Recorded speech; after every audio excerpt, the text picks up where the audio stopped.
Praise the lord. ప్రియులారా, ఈ యొక్క ఉదయకాల సమయంలో దీని వాక్యాన్ని చదువుకుందాం. 2 రాజుల గ్రంథము 4వ అధ్యాయం 16వ వచనం. 2 Kings chapter 4 and verse 16. ఆమె వచ్చి ద్వారమందు నిలువగా ఎలీషా, మరుసటి ఏట ఈ ఋతువున నీ కౌగిట కుమారుడునని ఆమెతో చెప్పెను. And he said, about this season, according to the time of life, thou shalt embrace a son. పిల్లరా, యేసు ప్రభువారి అతి శ్రేష్టమైన నామంలో మీ అందరికీ శుభములు తెలియజేస్తున్నాను. మరి నూతన ఉదయకాల సమయంలో నేను కూడా మీతో ప్రభునందు ఆనందించడానికి దేవుడు నాకు ఇచ్చినటువంటి జీవాన్ని బట్టి ఆయన కృతజ్ఞతాస్తులు చెల్లిస్తున్నాను. మంచిది పిల్లరా, దీని వాక్యమును ధ్యానిస్తున్నారా? ప్రార్థన చేసుకుంటున్నారా? దీని వాక్యమును ధ్యానిస్తే దేవుడు మన జీవితాలు నడిపిస్తారని అనేకమైన సార్లు మనం వింటున్నాం.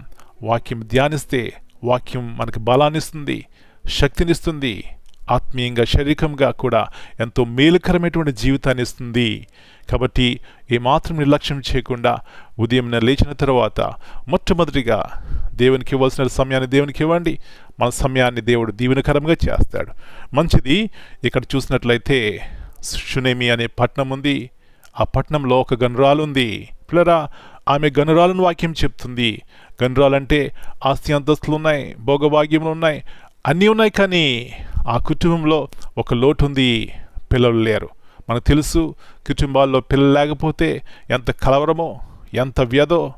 పిల్లరా, ఇది గ్రహించినటువంటి ఎలీషా అంటున్నాడు, గెహాజీ అడుగు, వారికి ఉన్నటువంటి లోటు ఏమిటి అంటే ఆమె వచ్చి అంటుంది, అయ్యా నాకు బిడ్డలు లేరు.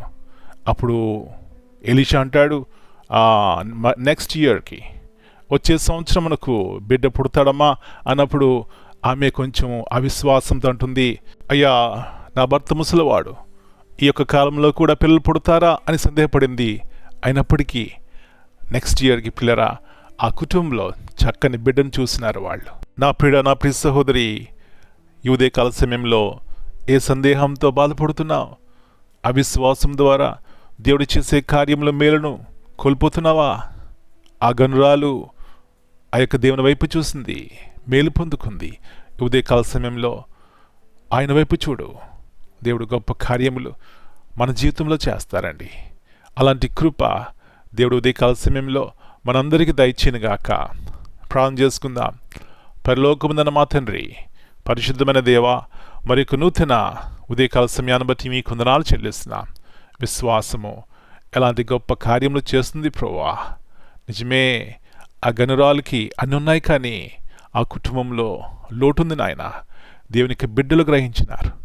మీకు తెలుసు ఆ యొక్క కుటుంబంలో లోటుందని, తగిన సమయంలో తీర్చినారు.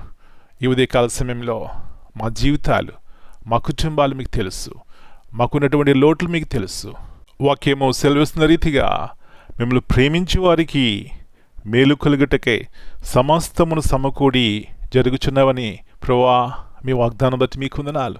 ఈ ఉదయకాల సమయంలో మా జీవితాలు మేలుకరముగా ఉండాలని మీ ఆశ.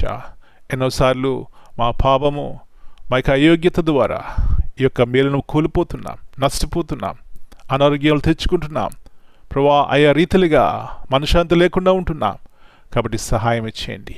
మీ వైపు చూసి విశ్వాసం కలిగి మేము జీవించడానికి కృప దయచేయమని ఈ ఉదయకాల సమయంలో ఎవరైతే అనారోగ్యంగా ఉన్నారో వారిని ప్రభువా ముట్టండి, బాగు చేయండి. ఎవరైతే ఏ లోటు కలిగి ఉన్నారో ప్రభువా ఆ లోటును తీర్చండి. తద్వారా ఆ కుటుంబంలో సంతోషం, సమాధానం దయచేయమని మళ్ళీ మీ చేతికి అప్పగించుకుంటూ యేసయ్య అతి పరిశుద్ధమైన ఘనమైన నామమును బట్టి ప్రార్థన చేస్తున్నాను తండ్రి. ఆమెన్.